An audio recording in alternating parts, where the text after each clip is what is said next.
Praise the lord. దేవునికి స్తోత్రం.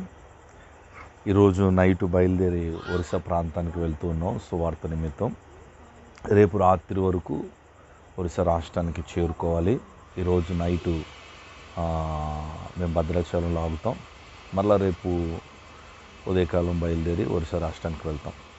ప్రతి నెల కూడా ఒరిస్సా రాష్ట్రంలో ఏజెన్సీ ప్రాంతాల్లో ఈ సువార్త పరిచర్య జరుగుతూ ఉంది. ఖమ్మం నుంచి జెడ్సీఎం టీం, గాస్పల్ టీం బయలుదేరి వెళ్తూ ఉంది. చాలా ప్రయాసతో కూడినటువంటి పరిచర్య ఇది. మేము వారికి బట్టలు కూడా తీసుకుని వెళ్తున్నాం, రైస్ తీసుకుని వెళ్తున్నాం. వారికి భోజనాలు పెట్టి బట్టలు ఇచ్చి మరి దేవుని ప్రేమని వారికి ప్రకటించడానికి ఈ సువార్త పరిచర్య ఆగకుండా నిరంతరం కూడా కొనసాగించబడాలి.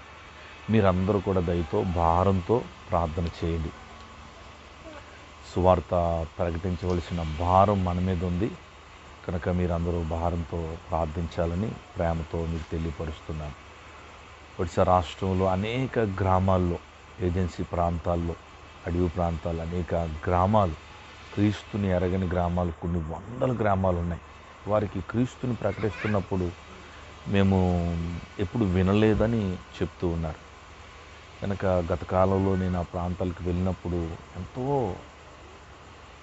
బాధ అనిపించింది. ఎందుకంటే ఎంతోమంది క్రీస్తుని ఎరగకుండా నశించిపోతున్నారు.